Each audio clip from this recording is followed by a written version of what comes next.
ਕਾ ਖਾਲਸਾ ਵਾਹਿਗੁਰੂ ਜੀ ਕੀ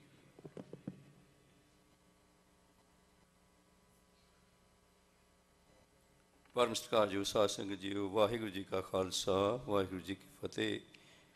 ਇਹ ਸਨ ਪੰਥ ਦੇ ਮਹਾਨ ਵਿਦਵਾਨ ਤੇ ਕਥਾਕਾਰ ਸਤਿਕਾਰ